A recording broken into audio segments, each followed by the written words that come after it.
दोस्तों आप जो मेरे पीछे जगह देख रहे हैं ना, ये वही जगह है जहाँ पर अंतिम मुगल बादशाह बहादुर शाह जफर दफन होना चाहते थे, लेकिन बदनसीब वो यहाँ दफन नहीं हो सके।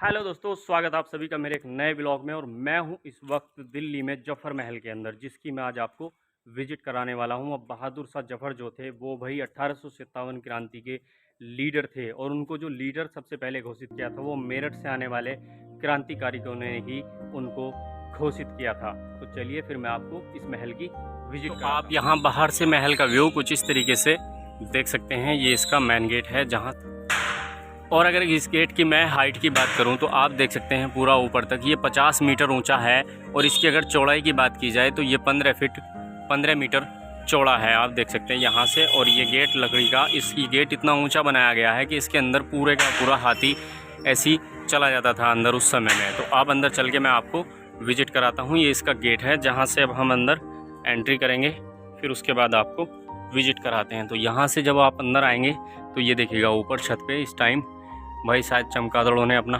घर बना लिया है। तो इसकी हालत आप देख सकते हैं इस समय, क्या हालत महल की हो चुकी है। और इधर से आप इसका व्यू कुछ इस तरीके से देख सकते हैं, सामने पूरी गली। और उस समय यहाँ शायद ये बैरिक बने हुए हैं, इनमें शायद उस समय सैनिक वगैरह यहाँ रहते होंगे गेट के पास। तो आप देख सकते हैं ये इधर इसका व्यू, यहाँ सामने से गेट का व्यू इस तरीके से।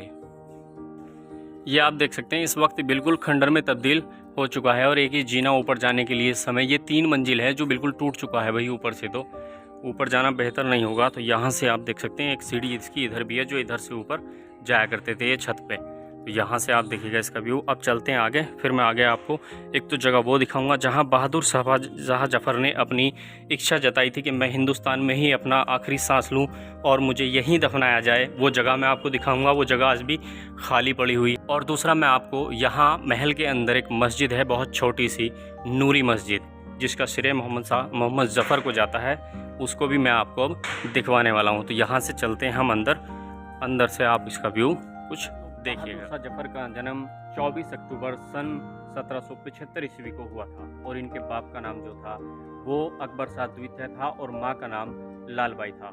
इनको दिल्ली का जो बादशाह घोषित किया गया था वो सन 1837 में किया गया था। और बहादुर शाह जफर वही लीडर हैं जिन्होंने 1857 की क्रांति में सभी क्रांतिकारियों की तरफ से लीडिंग रोल, 1857 की क्रांति में सभी क्रांतिकारियों की तरफ से ये लीडर थे। और इनको जो लीडर घोषित किया था वो मेरठ से जो क्रांतिकारी उठकर आए थे, क्योंकि जो 1857 की क्रांति है वो मेरठ से शुरू हुई थी। जो मेरठ से क्रांतिकारी दिल्ली आए थे उन्होंने सबसे पहले अपना लीडर बहादुर शाह जफर को घोषित किया था। और बहादुर शाह जफर ने, कहते हैं कि अंग्रेजों की ईंट से ईंट बजा दी थी। सकते हैं बिल्कुल ये इस टाइम खंडर में तब्दील हो चुका है। और अब मैं चलता हूँ आगे, फिर आगे आपको कुछ दिखाता हूँ। इधर हम चलेंगे तो इधर मैं आपको दिखाऊंगा अभी जो यहाँ महल के अंदर एक मंडप है, ये देखिएगा, ये वो मंडप है जो उस समय यहाँ पर शादी वगैरह होती होंगी महल के अंदर, तो वो यहीं पर आराम किया करते थे। ये देखिएगा गुम्बदनुमा ये बना हुआ है, ये आप देख सकते हैं। और इसके अंदर ये देखिएगा, इसके अंदर का व्यू देखिए। कुरान शरीफ की आयतें कुछ पत्थरों में लिखी हुई हैं जो इस वक्त मिटन चुकी हैं भाई, गिर चुका है पत्थर, तो आप ये देख सकते हैं। और मैं कोशिश करता हूँ भाई थोड़ा सा ऊपर जाके आपको दिखाने की। एक रास्ता इसका ऊपर ये गया है जीना, जो ये बताता हूँ मैं आपको 3 मंजिला। ये देखिएगा ये इसका जीना, ये देखिएगा यहाँ से बिल्कुल खंडर में तब्दील हो चुका है भाई। ये आप देख सकते हैं बिल्कुल ऊपर की सब छत गिर चुकी हैं। और ऊपर थोड़ा और चल के दिखवाता हूँ आपको, देखिएगा ये देखिएगा रास्ता। और जैसे ही आप ऊपर आएंगे ये देखिएगा दीवाने आम, यहाँ पर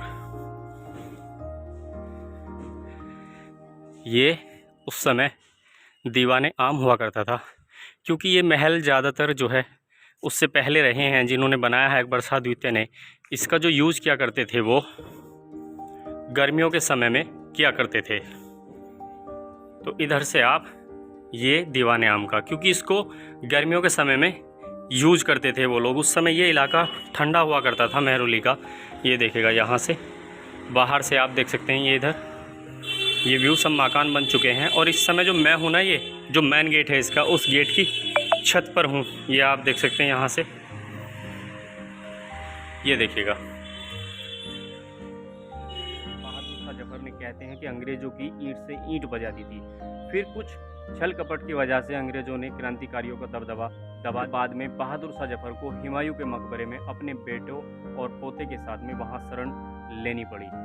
तो आप देख सकते हैं मैं अब चल रहा हूँ उस जगह पर जहाँ पर बहादुर शाह जफर ने अपना दफनाने के लिए जगह छोड़ी हुई थी अंतिम समय के लिए। ये देखिएगा, यहाँ से इधर आप देख सकते हैं, ये भी सामने कब्र है और इधर भी आप देख सकते हैं, ये भी कब्र है। और ये जो जगह आप देख रहे हैं भाई, संगमरमर से कवर हुई हुई है, ये पत्थर से। जो शाही परिवार थे यहाँ पर, उनकी कब्र यहाँ पर है। और इधर आप देख सकते हैं 3 गुम्बद वाली मोती मस्जिद, जिसकी मैं अभी आपको विज़िट कराऊंगा। और इधर आप सामने देखेंगे, ये ख्वाजा कुतुबुद्दीन की दरगाह है, तो आप यहाँ आ सकते हैं। इसके बराबर में ये दरगाह है। तो अब मैं इसके अंदर चल के आपको दिखाता हूँ वो जगह।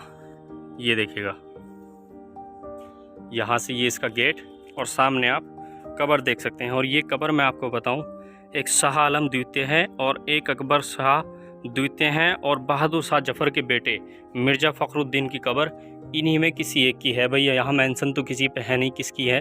तो आप देख सकते हैं, शायद उधर कुछ लिखा हुआ है, वो भी पत्थर टूट चुका है जो इनकी नेम प्लेट लगी हुई थी। देखिए मैं करीब से आपको दिखाऊं, ये आप देख सकते हैं, ये इनकी यहाँ नेम प्लेट लगी हुई थी। और ये जगह भाई, ये वाली जगह जो आप देख रहे हैं, ये खाली जगह, ये वही जगह है जिसको बहादुर शाह जफ़र ने अपने लिए छोड़ी हुई थी कि भाई जब मेरा इंतकाल हो तो मेरी कब्र यहाँ इस जगह पर हो। लेकिन बदनसीब कि वो यहाँ दफन ना हो सके। उनको अंग्रेज़, जालिम अंग्रेज़ यहाँ से कैद करके रंगून ले गए थे, जहाँ पर उनकी कब्र है। तो ये व्यू यहाँ से आप इसका इस तरीके से देख सकते हैं भाई।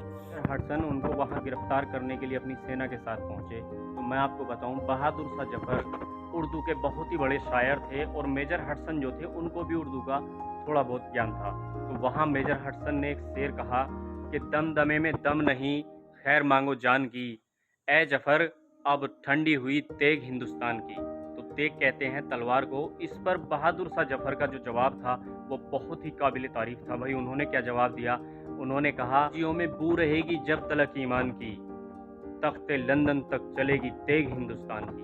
तो आप देखिएगा उस समय का जज्बा भी बहादुर शाह जफ़र के अंदर क्या। अब मैं चल के आपको विजिट कराता हूँ मोती मस्जिद की।